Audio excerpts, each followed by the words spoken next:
مالها البينج بونج؟ لعبه جميله وسهله وكره بيضه وحلوه والمستشار لعيب فيها يمسك هو مدير فني نعيش التقدم والازدهار على يده. لكن اتابع العاب اساسيه تاني في نادي الزمالك؟ لا يا باشا، انا محتاج عمري.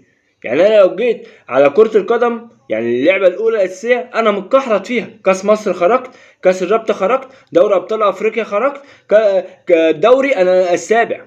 يعني انا اول مره اشوف فريق بيلعب يخسر يبقى خامس، يقعد في البيت يبقى سابع.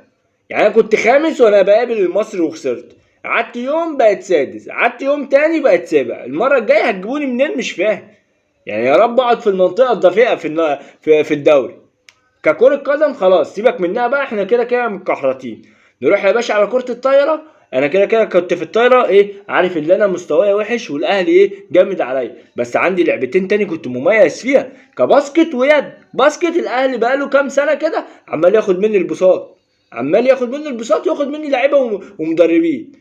وتيجي على كرة اليد اللي انا كنت مش مميز بقى في مصر، لا انا مميز افريقيا وعربيا. الاهلي بيكسبني النهارده وبيبقى بطل الدوري، واخد بالك؟ يعني انا كده اصلا انا مش موجود كالعاب. يعني انا ممكن اخد حصه العاب احسن. يعني مش فاهم. وخلي بالك لو انت بقى هتطلع تتكلم الاهلي بياخد منك لعيبه كباسكت وكيد وككره قدم، يا باشا انا مصلحتي فين؟ انا ماليش دعوه، مصلحه ناديه فين؟ اخد بقى لعيب من ورا ظهرك، من قدامك تدولي برضاك، غصب عنك، انا مصلحتي فين؟ وسيبك بقى من راجل دوله وعلاقتي مع الانديه. علاقتك مع الانديه اديك رحت اديت محمود علاء للاتحاد، الراجل اللي طلع بص مصلحه ناديه اداهم مروان عطيه، احسن ديفندر موجود دلوقتي. وسنه تانية هتلاقي الراجل ده في حته تانية زي ما بيقولوا. يعني وانت بتطلع كل مره تقول لك مروان عطيه ده ما بيفهمش كوره، مش عارف ازاي. ما عشان كده احنا ضايعين، مفيش نظره. انا مصلحه ناديه فين؟ يعني انا خلي بالك، اما تكون بقى الالعاب اللي انت كنت شاطر فيها تتاخد منك، هي مشكله كوره، مش مشكله كوره بقى، ده مشكله اللي بتدير الالعاب دي كلها، في مشكله الاداره. ما هي مش كوره بس، عارف لو انا بقى ككوره بس والثلاث العاب التانيين كويس فيها، طايره ويد وباسكت، لكن ده كوره ويد وباسكت وطايره، وبقى انا في عندي مشكله اداريه. تيجي تتفرج على على قناه نادي الزمالك تحس ان انت في ريال مدريد. اقسم بالله تشوف على ارض الواقع بتروح اسيوط يا باشا ومش محصله.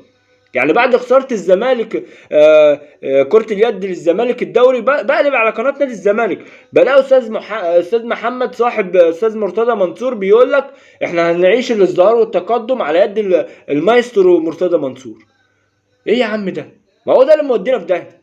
اما يكون 70 80% اللي مضيع نادي الزمالك هم دول قناه نادي الزمالك، مش القناه اللي بيقعدوا.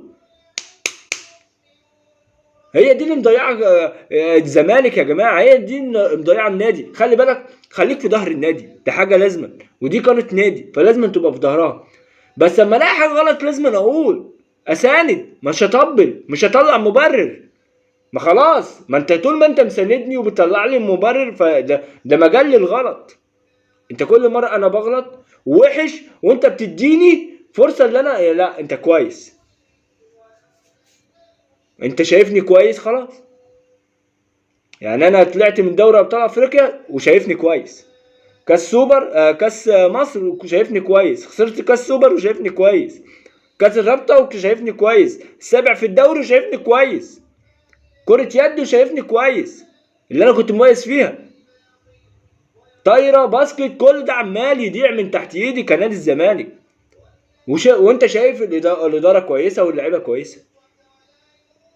انا مش بلوم على كرة اليد، الناس دي بص عملت انجازات لنادي الزمالك ما حصلتش. وما بياخدوش ربع اللي بياخده، مش ربع، يعني عشر اللي بياخده لعيب كرة القدم، وعلى فكرة عنده مسؤوليات وعنده بيت وعنده كل حاجة.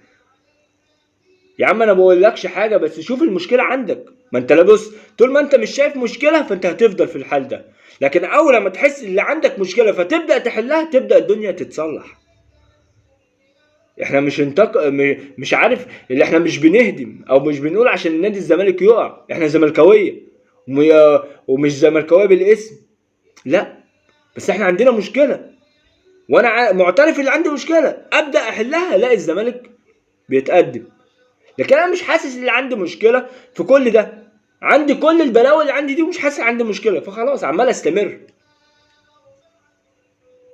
هي دي المشكله اللي اداره نادي الزمالك وقناه نادي الزمالك والقايمين على كل حاجه في نادي الزمالك مش شايفين عندهم مشكله بعد كل ده. ولو انت لسه بتسمعني يا ريت تشترك في القناه وتفعل زر الجرس وتعمل لايك. سلام.